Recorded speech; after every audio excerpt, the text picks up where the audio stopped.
Hello friends, कैसे हो आप? होप आप सब ठीक होगे। बहुत दिनों के बाद अभी आज मैं आपके सामने आई हूँ। मुझे कुछ बात शेयर करनी है आपसे। आप भी हमारी फैमिली हो, तो बहुत दिनों से आपको मेरे ब्लॉग्स भी नहीं मिले होंगे। लास्ट मैंने ब्लॉग बनाया था गणपति बापा के जन्मदिन का, जो हमारे घर में सेलिब्रेशन हुई थी। और उसके बाद तो फिर मैंने कुछ बनाए नहीं। एक्चुअली हमारे फैमिली में, मतलब मेरे हस्बैंड के बड़े भाई है चंद्रन येटन, येटन हम बोलते हैं भाई साहब को। तो उनकी 2 फरवरी नाइट को डेथ हुई। और उस दिन से फिर अगले दिन से मैंने बनाना तो बंद कर दिया। मतलब कुछ वीडियो, मूड ही नहीं थी हमारी। और हमें इतना एक्सपेक्टेड भी नहीं था कि ऐसे ही, मतलब बीमार वो चल रहे थे, 1 डेढ़ महीने से हॉस्पिटल जा रहे थे, आ रहे थे। मैंने एक बार एक ब्लॉग में आपको बताया भी था कि हम लोग जाने वाले हैं केरला में। वहाँ हमने एक गेट टुगेदर भी रखी थी 19 जनवरी की। उसके लिए मैंने बहुत सारी शॉपिंग भी की थी, वो भी मैंने आपको ब्लॉग के ज़रिए दिखाया था। पर उनकी तबीयत ठीक नहीं है, इसके लिए फिर हमने कुछ वक्त के लिए वो पोस्टपोन कर दिया था कि बाद में थोड़ा ठीक हो गए। और उनको भी बहुत खुशी थी जब हमने उनको फ़ोन करके इन्फॉर्म किया था कि ऐसे ऐसे है। तब उनकी तबीयत ठीक थी, बहुत खुश हो गए थे कि आप लोग आ रहे हो और सब लोग मिलेंगी, पूरी फैमिली मिलेगी ऐसे करके। लेकिन ये नहीं पता था कि वो ऐसे ही चले जाएंगे। और हम उनके दर्शन तो नहीं कर पाए, क्योंकि जिस दिन उनकी नाइट को हमें 8:30 बजे, मतलब जैसी डेथ हुई वैसे ही फ़ोन आया। तो अगले दिन हमें कैलीकट का जो फर्स्ट फ्लाइट था वो 1:20 का था, दोपहर का। मतलब 3 सवा 3 बजे वहाँ पहुँचने वाला एयरपोर्ट। फिर बाहर निकले, टैक्सी करे, और इन बिटवीन कितना, 2.5 से 3 घंटा ना, 3 घंटा, हाँ, बाय रोड जाना पड़ता है। तो फिर वो तो पॉसिबल नहीं था, क्योंकि उतना टाइम तो उनको नहीं रख सकते थे। और एक भगवान की दया है थी कि आजकल सबके बच्चे ज़्यादा बाहर रहते हैं, पर उनके जो 2 बेटे हैं, बेटी भी वहीं पे मैरिड है, बेटे भी सब साथ में। तो किसके लिए उनको वेट करना नहीं था, मतलब वेट रख नहीं सकते थे कि किसके लिए वेट करना है। तो फिर वही डिसाइड हुआ कि अगले दिन मॉर्निंग में ही कर देंगे और दाह संस्कार उनका।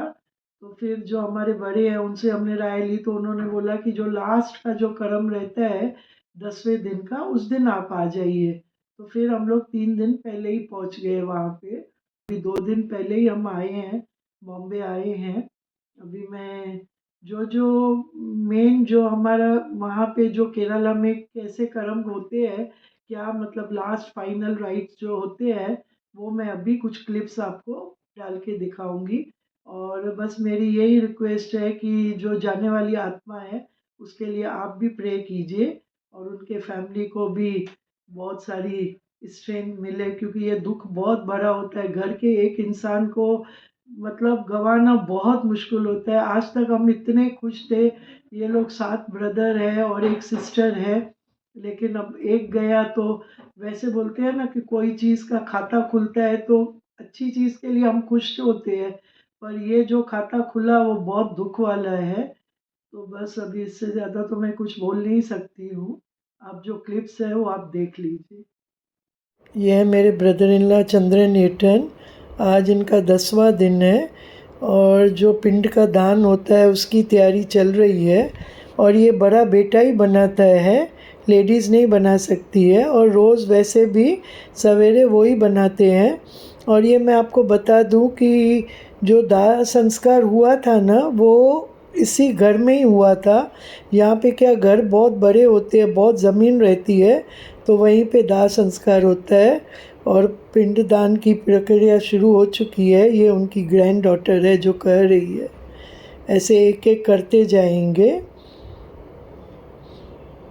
अभी ये मेरे ब्रदर इन लॉ के बेटे हैं जो कह रहे हैं। और ये उनकी छोटी बहू है चंद्रनेटन की, वो कह रही है। बहुएं कर सकती है, पोती पोते कर सकते हैं, बेटियां कर सकती है, पर भाभी वगैरह वो नहीं कर सकते हैं। और जो बड़े भाई है, जैसे इनका तीसरा नंबर था, तो जो मेरे बड़े 2 ब्रदर इन लॉ है वो कुछ भी नहीं कर सकते हैं। और एक एक करते करते जा रहे हैं। ये इनकी बड़ी बहू है, और ये मेरे बड़े जेठ है प्रभा एटन। अब ये मेरे छोटे देवर है दिनेश, ये जेठ की बेटी है। और ये मेरी ननंद और मेरे हस्बैंड है। मेरे हस्बैंड को मेरे देवर ने पकड़ा है। वो एक्चुअली बहुत इमोशनल है, बहुत मतलब जल्दी नर्वस हो जाते हैं, पूरे काँप ही रहे थे। तो उसको सहारा देके दिया है मेरे देवर ने।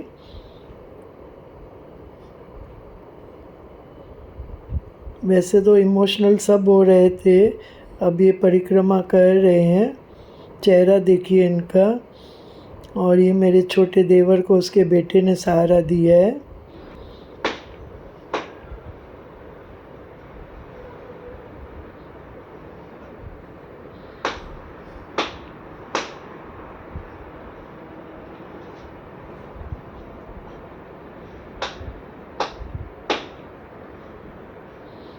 और यहाँ पे मेरे जेठ के बेटे ताली बजा के पितरों को आह्वान कर रहे हैं, उनको बुला रहे हैं। ये सब प्रक्रिया तो एक्चुअली सब में होती ही है। और ये मेरे जेठ का छोटा बेटा है, वो लेके जा रहा है। अभी ये कुछ पिंडदान मंदिर में लेके जाएंगे और वहाँ के लिए फिर तैयारी चल रही है मंदिर में जाने की। और यहाँ पे फिर उसके बाद हम ब्रेकफास्ट के लिए आ गए।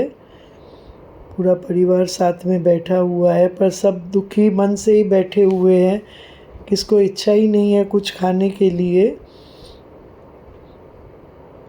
ये प्लेटें लग गई है हमारी सामने। ये मेरी ननंद है, 7 भाइयों की एक बहन। और मेरे हस्बैंड को भी थोड़ा रिलैक्स करवाने के लिए साथ में ही बिठाया है। बहुत दुखी है, बहुत बहुत सेंसिटिव है। और यहाँ पे फिर दोपहर के लंच की तैयारी चल रही है। अभी जो हमारे दूर दूर से रिश्तेदार आए हैं या आस पड़ोस के लोग हैं, उनके लिए आज के दिन खाना होगा। जैसे 12वें का होता है वैसे 10वें का खाना।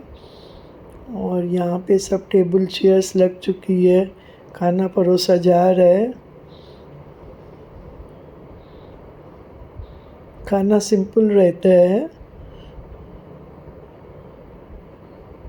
और यहाँ पे हम भी बैठ के खा रहे हैं, साथ में मेरी जेठ की बेटी बैठी हुई है। कल का दिन तो सबके लिए बहुत ही इमोशनल था। कल का दिन क्या, पूरे 10 दिन ही हुए होंगे। घर वालों को तो हमेशा रहेगा, पर हम भी बहुत कुछ यादें लेके जा रहे हैं साथ में। पर कुछ हमारे हाथ में है नहीं ना, जाने वाला चला जाता है सब यादें छोड़ के। और बस अभी हमारी दोपहर की फ़्लाइट है और शाम तक हम मुंबई पहुंच जाएंगे।